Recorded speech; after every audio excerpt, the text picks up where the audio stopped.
अस्सलाम वालेकुम। उम्मीद है कि आप सब खैरियत से होंगे। तो आज मैं आप लोगों को बताऊंगी जिन लोगों के पाँव में और हाथों में जलन होती है।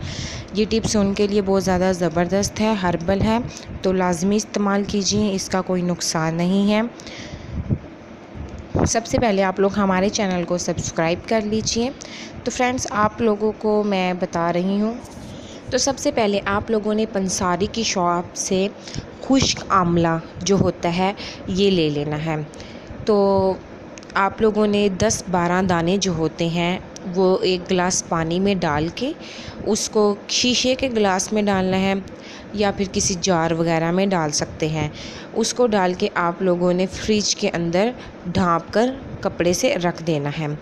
उसके बाद आप लोगों ने सुबह उन दानों को हाथों से मसल लेना है। जो उसका गूदा है वो पानी में ही रह जाएगा। फिर उसके बाद आप लोगों ने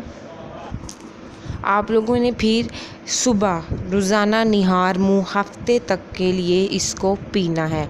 यानी डेली आपने बनाना है और डेली ही पीना है। इस तरह आपके हाथों और पाँव में जो गर्मी है और जलन होती है वो ख़त्म हो जाएगी। और किन चीज़ों से आपने परहेज़ करना है? चाय पीने से और चटपटी चीज़ों से और जो है कोल्ड ड्रिंक से। इन 3 चीज़ों से आप लोगों ने परहेज़ करना है, ठीक है ना? तो इंशाल्लाह ताला आपका ये जो मसला है ये हल हो जाएगा। और हमारे चैनल को सब्सक्राइब कीजिए, वीडियो को लाइक एंड शेयर कीजिए। Thank you for watching my video.